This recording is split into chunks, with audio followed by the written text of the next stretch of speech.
Welcome to Insights at the Edge, produced by Sounds True. My name's Tami Simon. I'm the founder of Sounds True, and I'd love to take a moment to introduce you to the new Sounds True Foundation.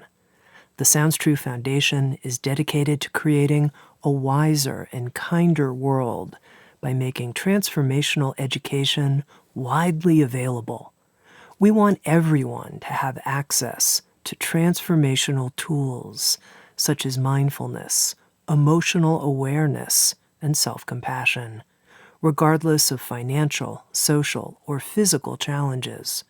The Sounds True Foundation is a nonprofit dedicated to providing these transformational tools to communities in need, including at-risk youth, prisoners, veterans, and those in developing countries. If you'd like to learn more or feel inspired to become a supporter, please visit SoundsTrueFoundation.org.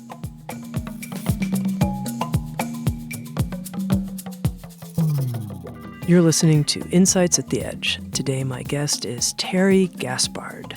Tami is a licensed therapist, college instructor, and nonfiction author specializing in divorce, remarriage, women's issues, children, and relationships. She's a regular contributor to the Gottman Institute blog, Huffington Post Divorce, The Good Men Project, and DivorcedMoms.com. Tami co-authored the book Daughters of Divorce with her daughter Tracy, and with Sounds True, she's written a new book called The Remarriage Manual, How to Make Everything Work Better the Second Time Around. In my conversation with Tami, we talked about the hundreds of interviews she's done with couples and what she's learned about the skills that are required to make committed relationships work. And she shares with us the number one skill, which might not be what you expect. It has to do with the power of repair. Here's my conversation with Tami Gaspard.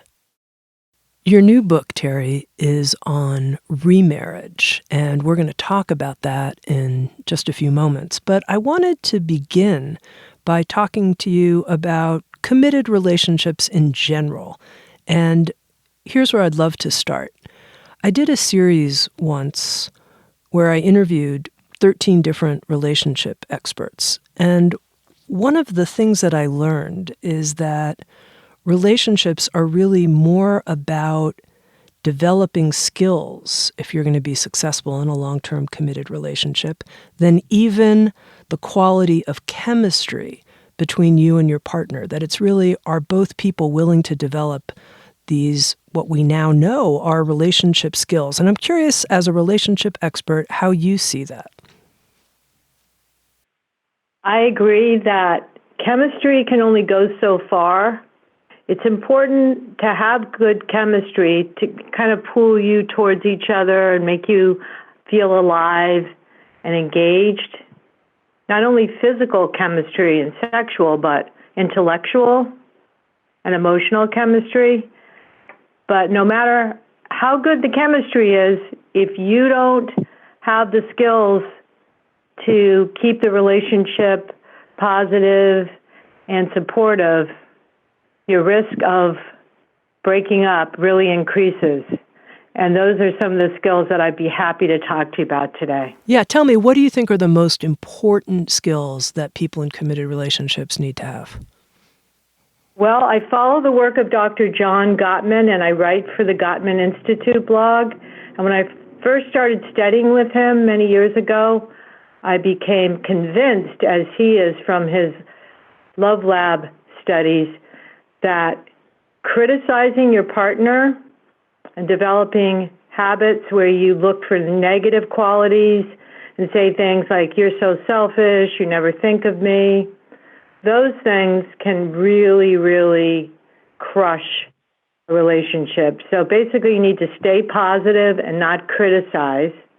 That's one that I really work on with the couples that I meet with in my private practice because I am a licensed therapist. Let's just talk about that before we even move on. So I get the idea of leading with the things that I want to appreciate. But what do I do with the complaints that I have? Because I don't want to be like falsely positive in my most intimate relationship. I want to be real, and I have real complaints. I'm not saying that people shouldn't have legitimate complaints, but we don't want to start with that. And we want to bring it down to what are the most important ones that you feel your partner is able to work on. Because sometimes people, they're trying to make a cat into a dog, if you know what I mean. I do. Tami, they might say, well, I really want you to be more outgoing, or, I love hiking or cross-country skiing, and you just don't go there with me. For instance, my ex-husband, he wasn't an outdoors person, and I am. And one of the main problems that we had was I was constantly looking for him to be a person that he wasn't. He was a homebody, and wanted to be home a lot, and I'm more outgoing.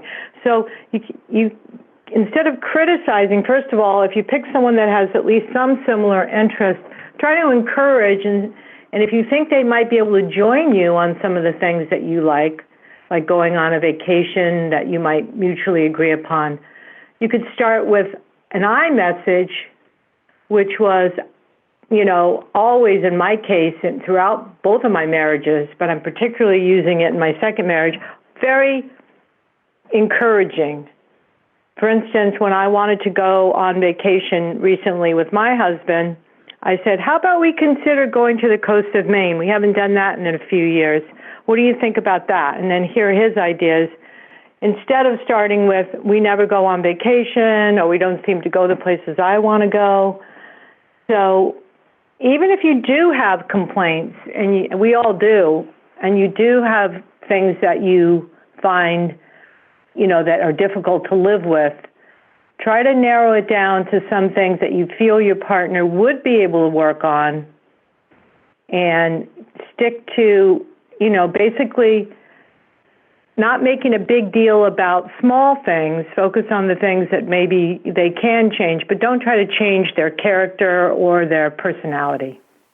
One of the points you make in the Remarriage manual is how accepting the differences in your partner makes such a big difference, and it's not about resolving differences. And I think a lot of times, we have irreconcilable differences. We have these differences. And you actually offered some statistics that I thought were quite interesting in this regard. And I think that's one of the things that's great about, the Gottman Love Lab that you mentioned is there's a lot of data now, actually, that can be drawn on. But what does that mean that we're going to not try to necessarily resolve our differences? We don't have to.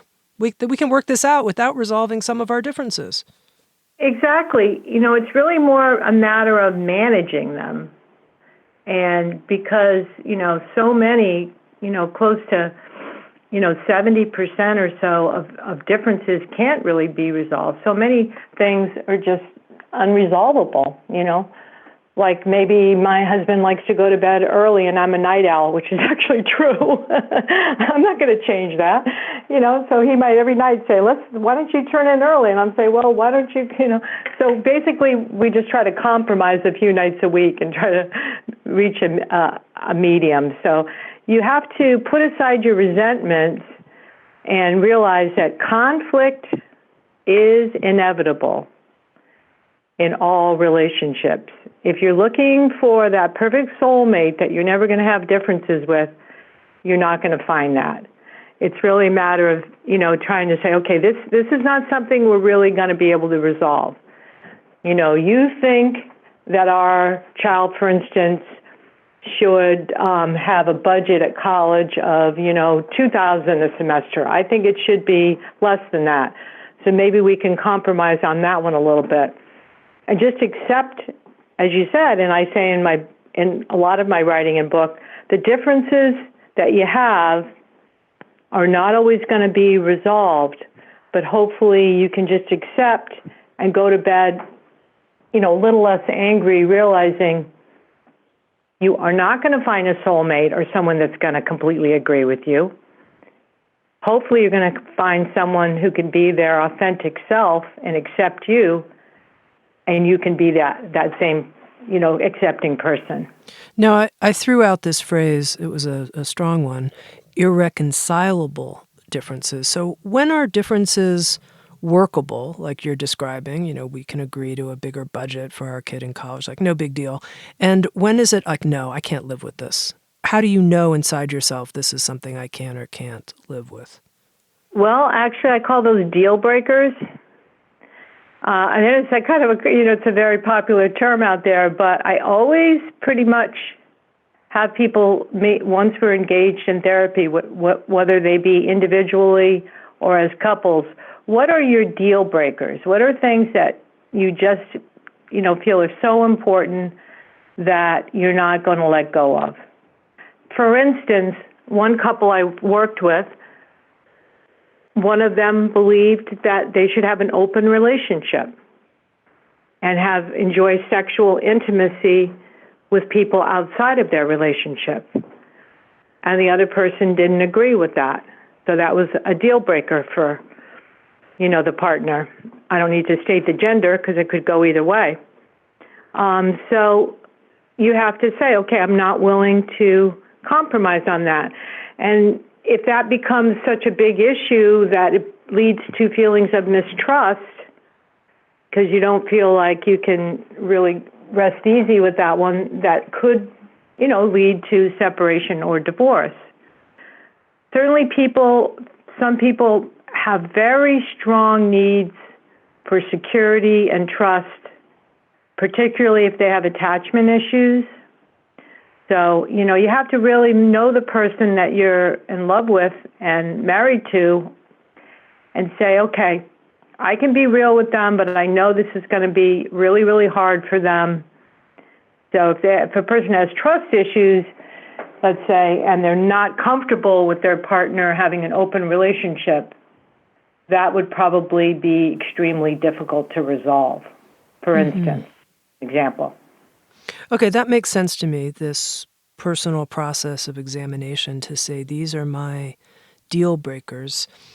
But I'm interested in that listener who's finding themselves reflecting in a fuzzy area, which is, I don't know if this is a deal breaker, but I really wish my partner was different. Like, let's say I wish my partner was more intellectually stimulating. And it reminds me when you say I can't, turn a cat into a dog or whatever. I don't know if I'm not sure if this is a deal breaker or not. I'm not going to change them. What should I do? Well, I think it might be a matter of not necessarily settling for less than you feel you deserve, but accepting what are their other qualities that you really find attractive, appealing, and, maybe you can get intellectual stimulation from other people in other ways. For instance, I have a big group of friends, and they enjoy reading books, talking about the books that we read, whereas my husband is not that interested in discussing literature or film and that kind of, stuff. So, I don't think you can compromise too much, but sometimes you have to say, okay, let's say I'm physically attracted to this person. I like their values. We have a lot of shared meaning. We want the same things out of life. I feel that's extremely important, by the way. But, they're not really interested in politics, or they're not interested in, literature, and I am. So I'm going to meet some of those needs elsewhere. So, you can kind of sometimes compromise on some of those things without giving up too much of yourself. Now, you said something that you think's really important is wanting the same things out of life. What do you mean by that? What type of same things? Well, I believe that shared meaning or coming up with some basic values and goals in life with your partner should be discussed from the early stages of your relationship. That was a mistake I made early on when I was young with my ex-husband and other people I dated that I didn't make with my current husband because I realized how important it was. I don't think you can really gloss over that because I think if two people are more or less on the same page with the kind of life they want to live, the lifestyle, the values, For instance, family time. That's really important to me.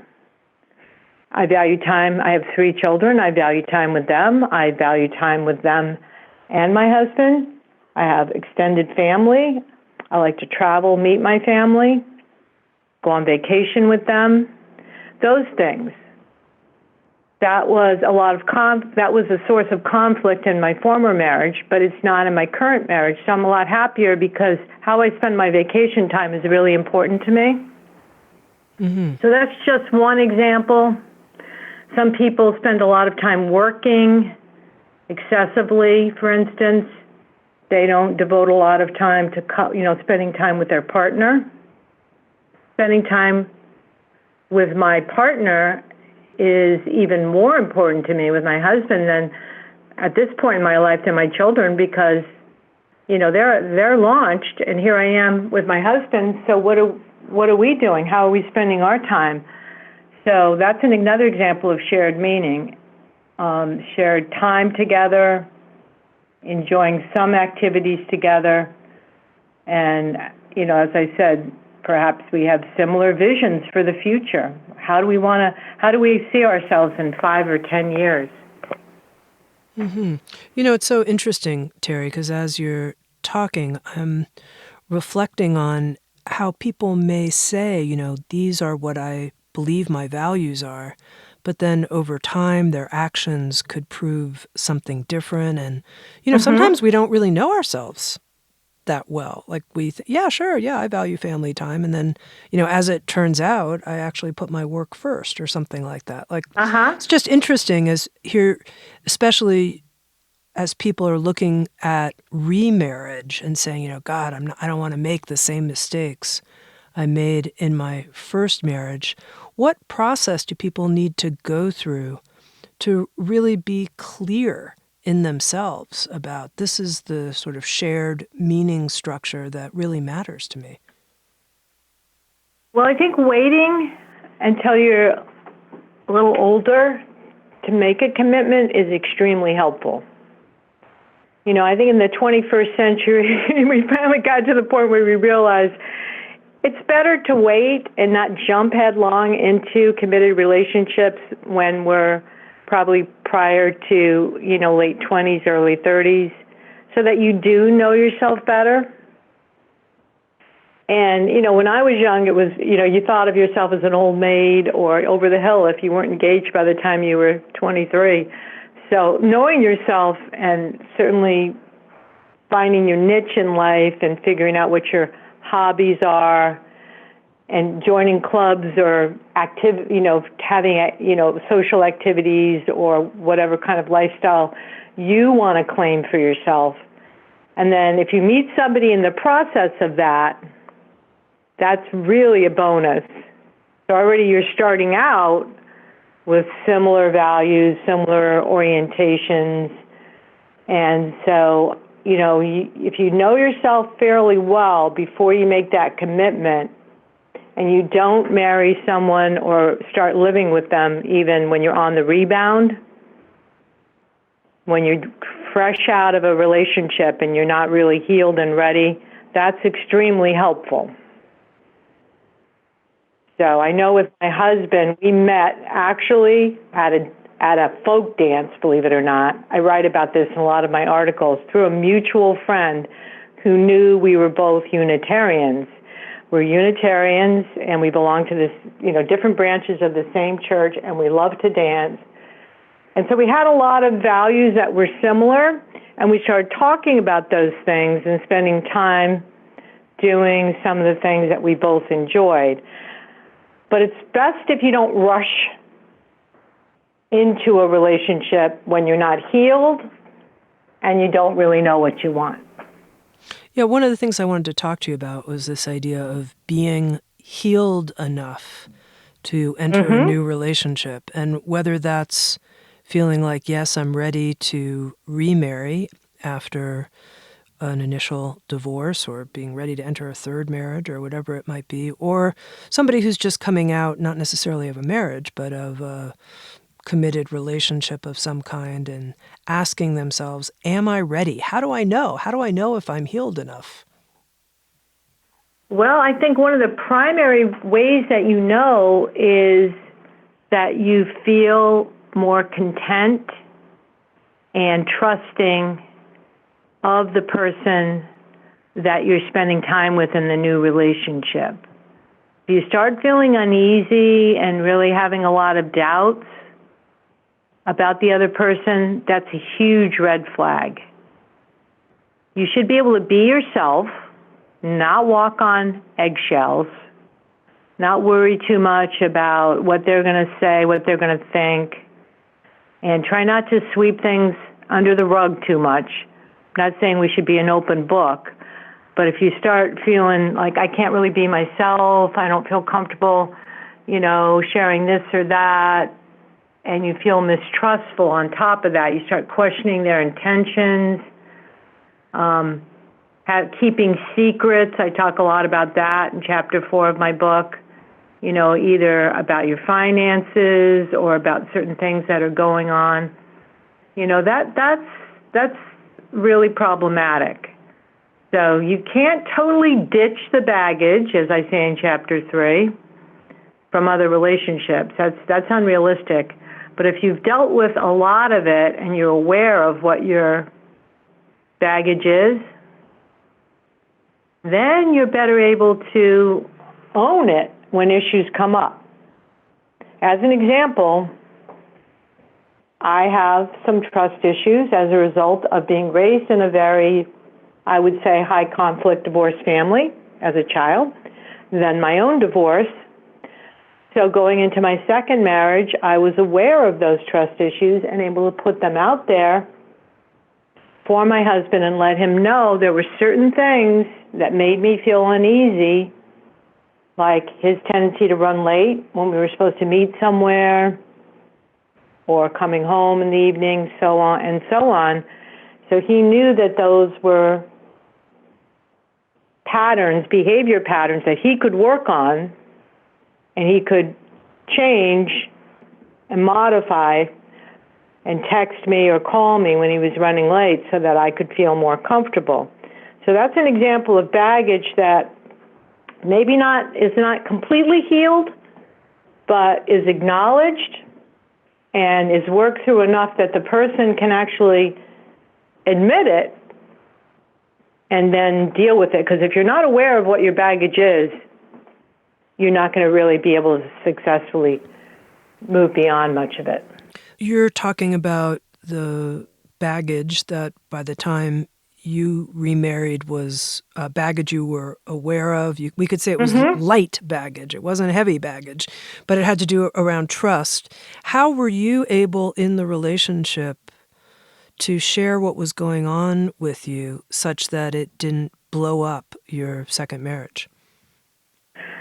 Well, for one thing I've learned through the years is try to pause, take a deep breath, not get into the frenzy of constantly calling, texting, confronting a person, but just give it time to settle in, let your partner know that you have something important that you want to talk about, find a good place and a good time, which is definitely not around other people, and especially if you have children. And then let them know that you feel, in my case, sometimes mistrustful. And in my husband's case, he wasn't aware when we were dating, for instance, that him running 20, 30, 40 minutes late was going to be, very difficult for me. So I had to let him know, I understand people do run late, but my mind was going to a not very good place. And if he could just call me, we didn't text way back then, but if he could just call me and let me know that he was running late, I'd feel better. I really strongly believe in using iMessages. I feel uncomfortable. It makes me feel uneasy when you run late. Whereas a lot of people go into, you're so unthoughtful, you don't think of me. So I think if we own our own issues and express our feelings in a way that's assuming the best of your partner. Like, I didn't really believe that he was intentionally trying to piss me off or make me mistrustful, or I probably wouldn't have chosen him as a partner, but yet his behavior, the actions that he was doing, still had that effect. So I tried to pick times to let him know, and, we'd have a lot of, discussions about these things early on, and then when we ended up in a step family with 3 kids, of course, other things came up with them, but try to not talk too much in the heat of the moment. Let things simmer down a little bit. Not when you're already revved up and upset, and then just acknowledge what your issues are and try to own them and express them in a way that the other person can respond, listening to what their response is, and hopefully you can come up with some, some different ideas so that both people can feel more, more trusting and engaged. I want to make sure that we're covering the most important relationship skills. But before we do, Terry, just to let our listeners get to know you a little bit more, why did you move into this area of being an expert in committed relationships? Why was that the path for you professionally as a person? Well, I knew fairly, early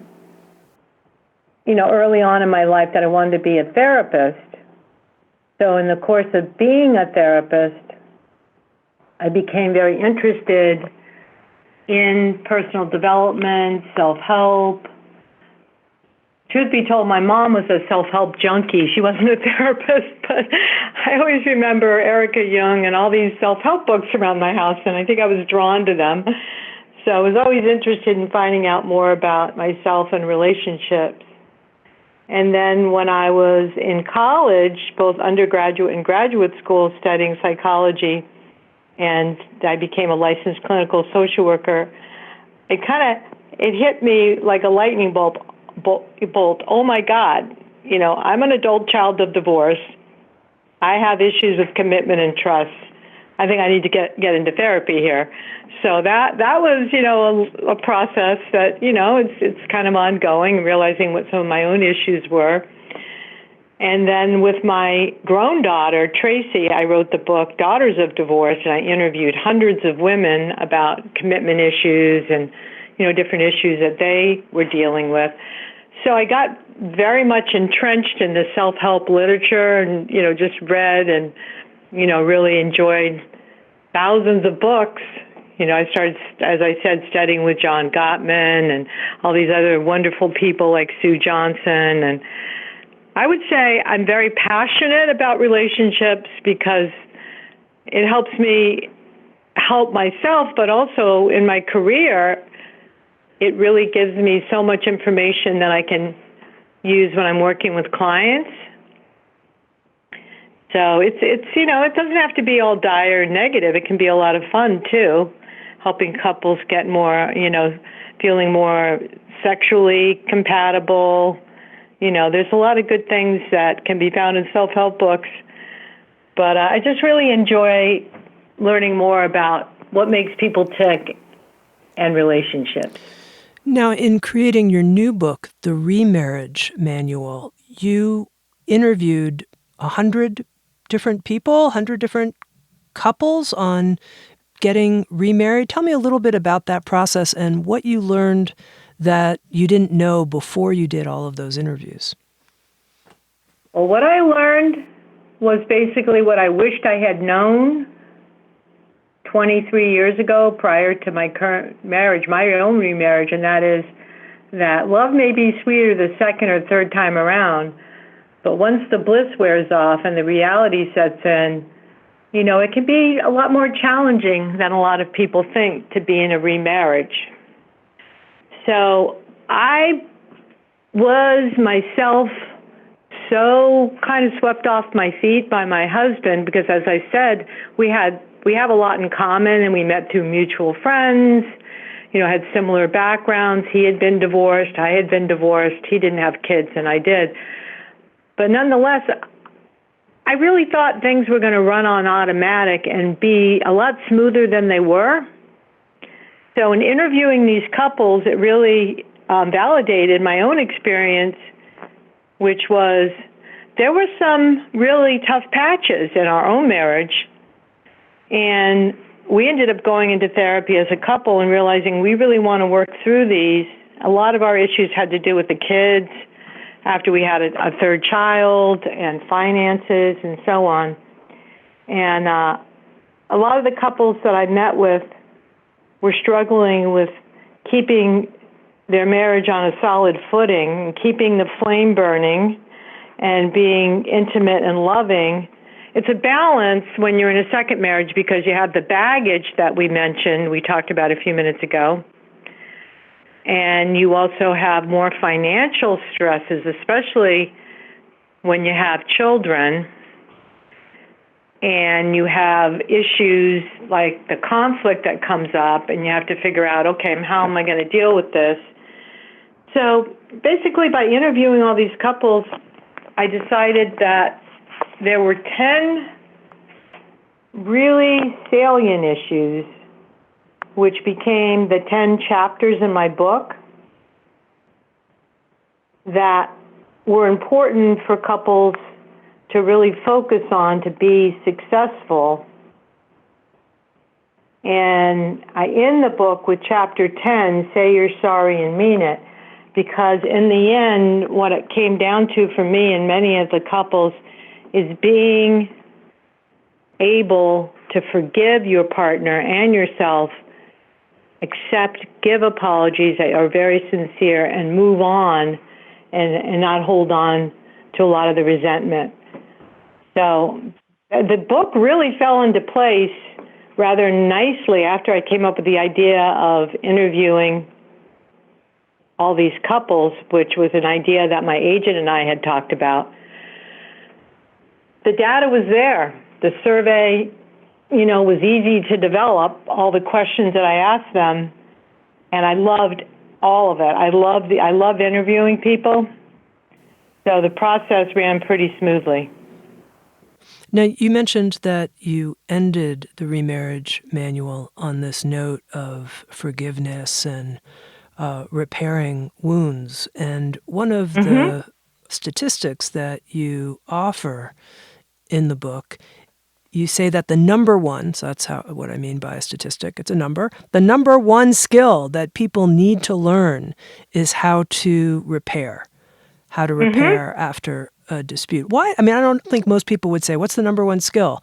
I don't know if they would say it's learning how to repair. Why is that the most important skill we need to know in relationship? Well, I think your relationship and my relationships, all of them, all of us as humans, are going to be so much healthier and successful if we can have a way of dealing with our differences that, as we discussed, is accepting, is open, is being vulnerable with what's going on, not sweeping things under the rug a lot, being able to just say, hey, I'm really sorry I hurt your feelings when I said that in front of your friend. I didn't mean it, and I'll really work on not doing that again. Just like little grievances that add up during the day and during the week, and bigger grievances. I mean, I'm guilty of those myself. I kept a lot of financial secrets from my husband for a while, and I finally realized that was doing a lot of damage to our relationship, and I had to come to terms with that and not only repair it by stopping it and not, hiding a lot of, issues about credit card debt and borrowing money from my mom when she was alive and stuff like that. It wasn't authentic. It wasn't honest. But I thought I was doing it because it needed to be done because I didn't want to trouble my husband with it. And in the end, I realized that we could come to terms with it. We could, discuss it and come up with something that was a workable plan to move forward. That was during the difficult time that we had many years ago prior to me writing the book, when I I myself realized repairing my relationship with my husband is key. I don't want to get a divorce. This is a person that I do love, and I'm just repeating this cycle over and over again if I don't really have the skills to own my own issues, assume the best of him, and fortunately we did have a good therapist to help us through that difficult time. You introduce in the Remarriage Manual a term, financial infidelity, and that 41% of couples have experienced some form of financial infidelity. How do you define that term? Well, it's interesting because I didn't really realize that I was guilty of that myself till I started listening to the couples that I interviewed and realizing how many of them hid financial information from their partners. Financial infidelity is definitely the same as lying and being dishonest. It's not being honest and upfront about financial issues.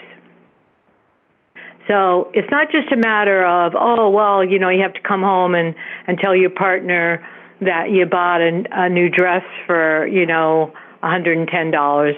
It's not that. It's often a pattern of hiding information either about your past finances. For instance, I interviewed one couple where one partner had over $50,000 of debt when he met his second wife, and he never told her about it, even after they got married. And she found out by reading an email when she walked by his computer screen. So financial infidelity breeds mistrust. It's very unhealthy, and it's quite common. And I think a lot of people do it because they feel insecure. They don't feel comfortable sharing financial matters. They just believe, my partner's not going to understand this, or it's going to go away. And when the other person, the person who is being betrayed, finds out about it, it can be extremely hurtful. And it's become more acknowledged as a central problem in a lot of relationships in the 21st century. You're seeing more and more blogs about it. And that's why I decided, because it was prominent in many of the couples I interviewed, I decided it would really be important to write a chapter about it. And what would you say to that person who's listening right now and thinking to themselves, God, I probably need to tell my partner about XYZ, but I don't want to? I would say it's really a good idea to be vulnerable, even though it's hard, and it's going to get worse. It's not going to get better if you don't deal with it. If you need to find a therapist to help you to come to terms with it, that's a good idea. If you don't want to do therapy, perhaps a close friend who knows you really well, who can talk you through it. But it really is the same as lying. It's being extremely dishonest if you can't share the information, and it just builds up, and you just dig yourself into a deeper hole of dishonesty to the point where it gets virtually impossible. Because, in my case, the debts were just adding up, and I felt uncomfortable when my mom was around because I was afraid she was going to share with my husband that she had lent me some money. Stuff like that. You just can't bury it. It's too important. So I decided that it was a key issue, and I really appreciate you mentioning it. Now, I want to circle back to the previous topic we were discussing, which was this importance of repairing and forgiving and not holding on to grievances. And I want to go back and underscore it because I realized as you were describing that as a person, I can hold a grudge. There you go. I said it. I can hold a grudge. Goes along in my family. Jesus, my mother could really hold a grudge.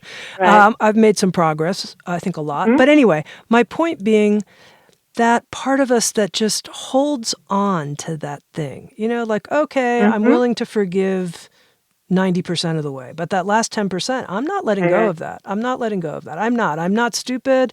It's, blah, blah, blah. I'm holding on. What would you say to that?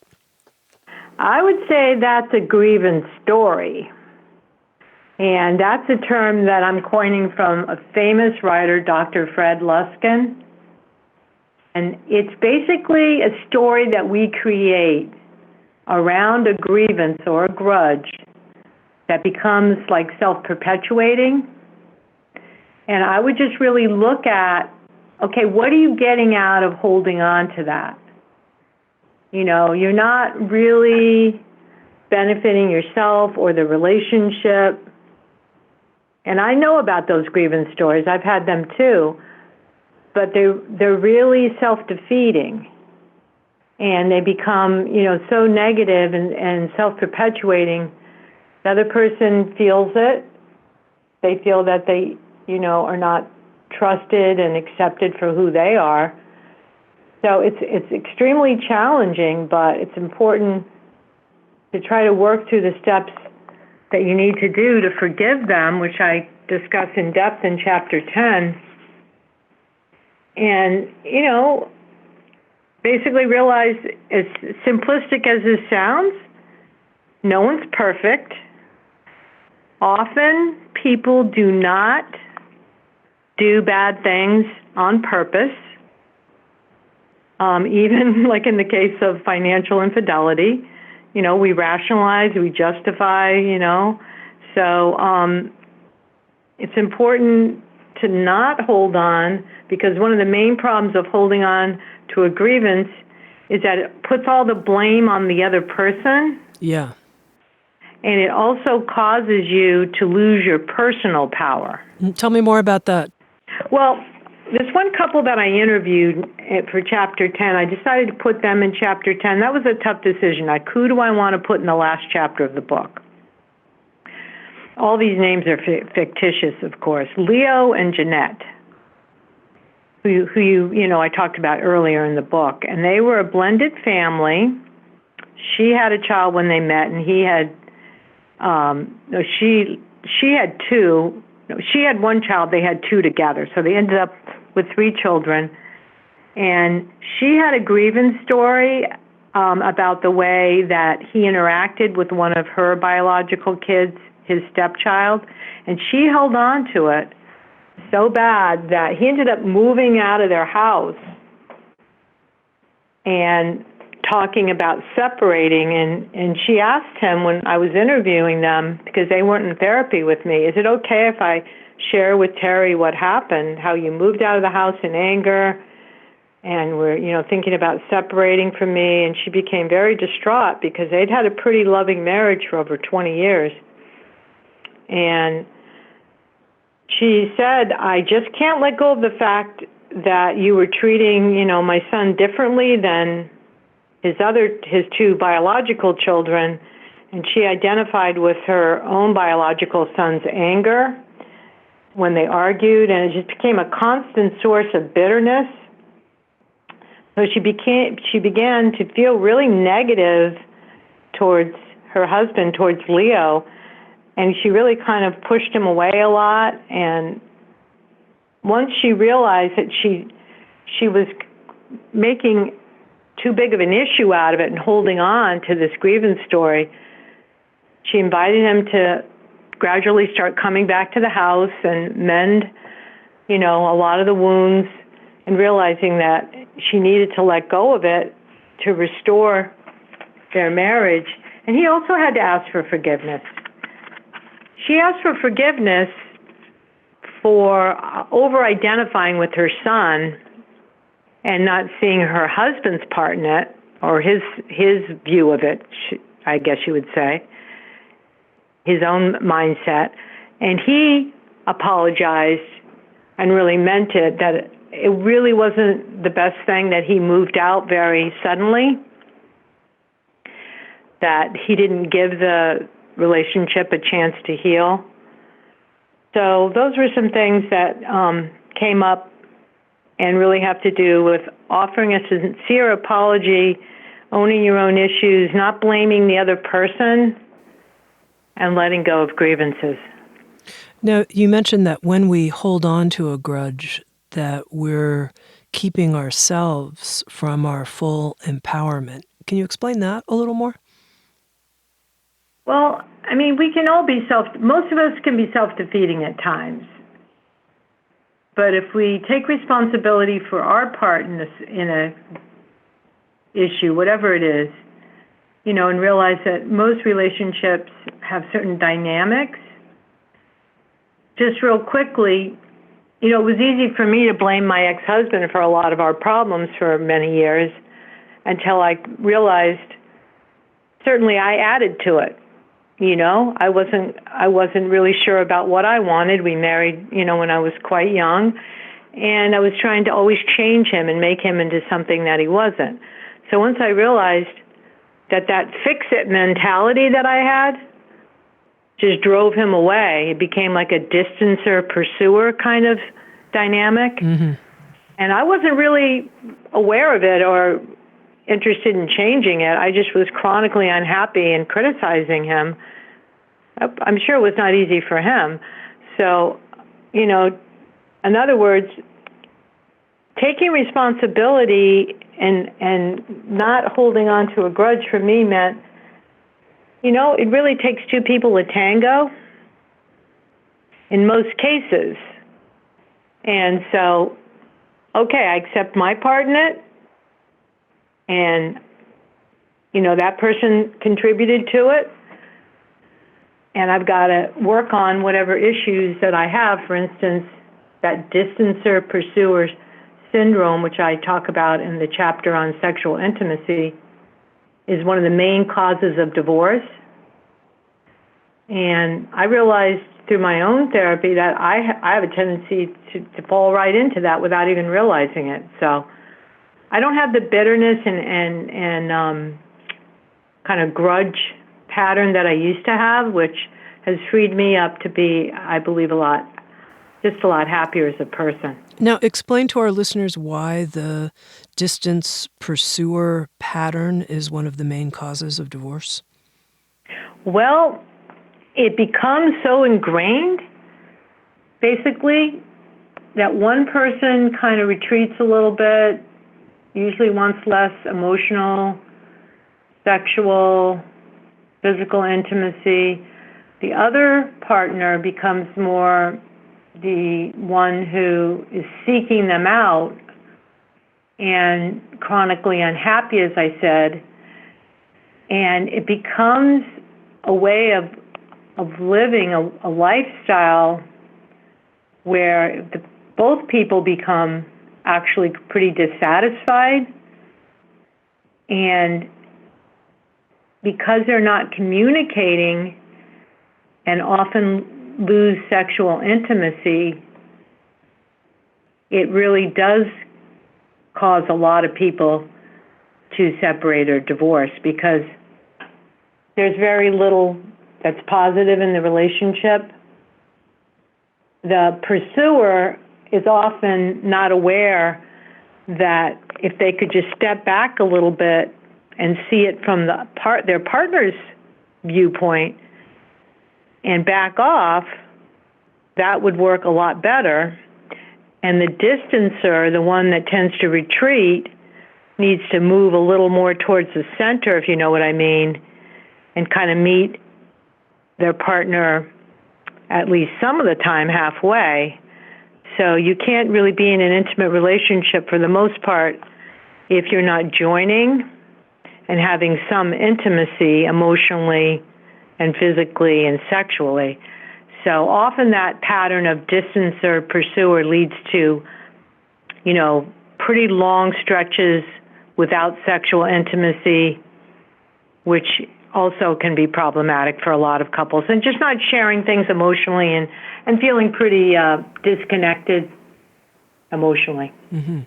Now, one of the interesting statistics that I learned in reading the Remarriage manual is the first part, something I knew, that 50% of most marriages end in divorce, but that a higher percentage, 60+% of second marriages end in divorce.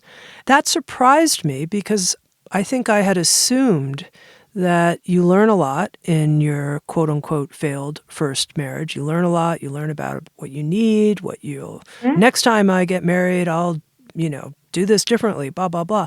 So Right. why is it that second marriages are even more likely to not work long-term, stay together long-term?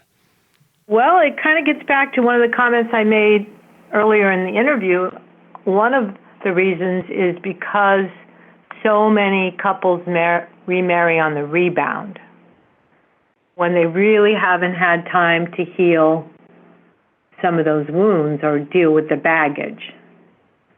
So it sort of becomes like, oops, this is a very familiar pattern here, and if you know where I'm, what I'm referring to, it's like you're kind of reenacting the past.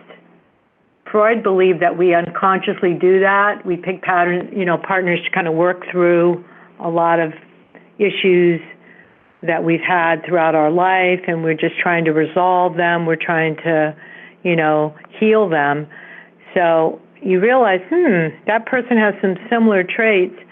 So that's one issue. And then the other very common theme with a lot of the couples I interviewed is not being able to repair, which you and I have talked about, when conflicts do arise, people just holding on to their anger and resentment and not really being able to let it go and not being willing to, apologize in an authentic way and accept apologies.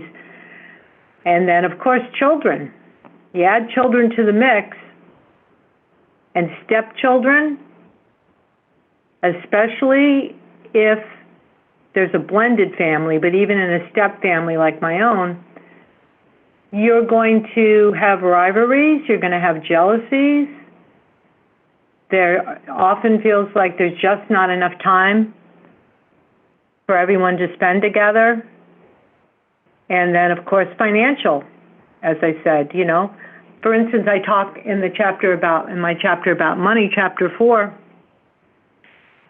being married statistically improves your financial well-being. But when you marry someone that has children and then you have more children, you add that to the mix, they call those the mutual children, then all of a sudden you realize, you're paying for a lot of college expenses, tuitions, a blended or step family or even a remarriage without children can be a lot more complex. Mm-hmm. One of the things you mentioned is that step-parents can have unrealistic expectations of what it's going to be like to be a step-parent. What do you think are realistic expectations as someone enters step-parenthood? Expect a lot of bumps in the road. Don't try to be your stepchild's disciplinarian, and don't try to be their parent. And be respectful of the fact that they're most likely not going to feel the same way about you as they do their biological parents. So know that there are going to be a lot of concessions that you're going to have to make, and you're really going to go through quite a few different phases. I talk about that in the beginning of the book, chapter 1 particularly, developing tolerance and understanding that your stepfamily is going to take time to, bond and be comfortable with each other. So you really have to, you're complete strangers. You're joining in to a family situation, and then you have kids coming and going from different houses. You have to coordinate with your ex-partners or spouses. So you have to be really aware that it's not, as I said earlier, going to run on automatic and be, great all the time. It's going to be a matter of deciding it's worth it, and you really want this remarriage and stepfamily, and you're going to be willing to go through some tough times and make a commitment to work it through. For instance, I recommend that remarried couples don't really bring up the issue of divorcing or separating unless, of course, there's some kind of abuse. They make a commitment to work through their issues and realize it takes at least 4 years for a remarried or stepfamily to blend. It's not a quick process, and you can't skip over it and, bypass it. Mm-hmm. And why are stepmothers especially often given such a hard time? We have the archetype of the evil stepmother. Right. Why is it so hard for stepmoms? That's an interesting topic. I could write a whole book about that. I might someday. I grew up with a stepmother myself, and I can honestly tell you, I've interviewed my own sisters about it. They had some very negative ideas about her. She walked into a family with, basically 4 stepdaughters, and she had her own child. So it's not an easy role. As a society, we talk about unrealistic expectations. We're really, really hard on stepmothers. Like you said, all the archetypes and everything. And they have to share their time with their partner, with all these other people, and feel comfortable with that. And a lot of stepchildren are not very kind to stepmothers, and they get blamed for a lot of things. Stepdads, not so much so. In the research I did, and I read a lot of books and read a lot of research articles, stepfathers, for many reasons, they have a little bit of an easier time of it. They can be more playful, kind of like a mentor, kind of a friend, which is an easier role to play than the one that's a disciplinarian, cooking meals. A lot of the stepmothers that I interviewed had husbands that were away, they worked late, they were doing a lot of day-to-day care with their stepchildren, driving, picking up from sporting events, whatever, school activities, not feeling often very appreciated. So it's a tough role being a stepmom. And in general, stepparents should just really try to be that friend, try to be that adult mentor, and not try to expect what I call instant love from a stepchild. Mm-hmm. Makes sense. Now, Terry, here's the note that I wanted to end our conversation on, which is, once again, just to bring myself forward for a moment and say that I, in my own life, feel just so invested and positive about being in a committed relationship. It's such an important part of my life. And I notice that I have, if anything, kind of such a strong bias. And, recently I was talking to 2 people who had been in marriages, and both of those marriages ended in divorce, and now they're in a relationship together. And I said, so are you 2 going to get married? And they were like, no way, we're not going to get married. Marriage isn't sexy. And I thought to myself, that's interesting.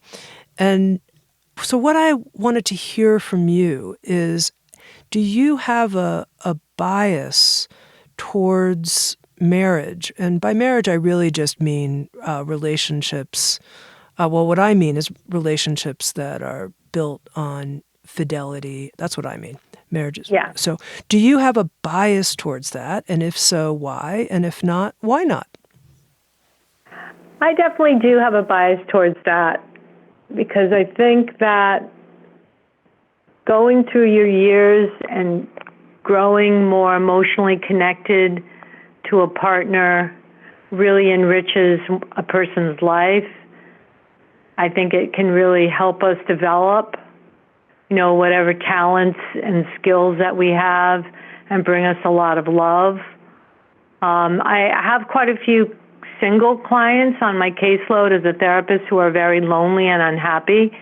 And, they haven't been willing to make a commitment, or they just haven't met the right person. So I think making a commitment to live with a person, and some people, agree to live apart, but I think for sure making a commitment to become more intimate with another human being is very, very rewarding and helps you to, just have a much richer, fuller life and ultimately end up giving more to other people in whatever fashion that is. Not everybody wants to write a book or 2 books like I've done, but, to share with other people, to give back to the community. I think relationships strengthen us, and they give us a lot more reason to, just really thrive and have a better quality of life. That is my bias. Mm-hmm. And we began our conversation by talking about developing skills. And I was curious here as we end, do you think does somebody get to be like, oh my God, I'm like an Olympic athlete, I'm so good at this? Or for everybody, is it always challenging? Like, how would you frame that? Like, yeah, I'm going to learn these skills, but it's always going to have some element of challenge. It's just how it goes. Or no, I'm going to be like, wow, this becomes smooth and easy. Woo, I got it. I wish that were true.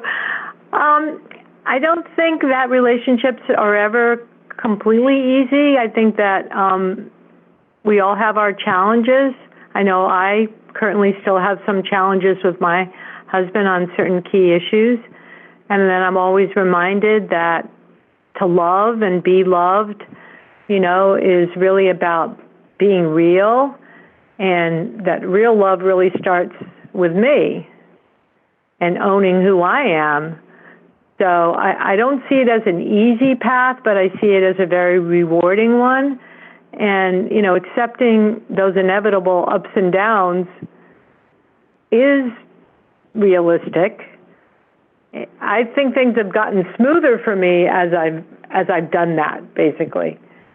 And I don't blow things out of proportion like I used to, and see that if we go through tough periods of a day or a few days, it's usually not more than a day, that we're necessarily doomed to fail. So a lot of it, I think, too, is your mindset, and having a more positive view that you don't have to dig your heels in, as I like to say, and say, oh, wow, it has to be my way, or, this is the way it has to be. You can just really be more accepting of your partner's views and spend more time listening than talking. And as I said earlier, try to assume the best in the people that you choose to spend most of your time with, because when you do that, you realize we're truly human, and we're going to have our missteps, and hopefully we're going to be there to pick each other up. I've been speaking with Tami Gaspard.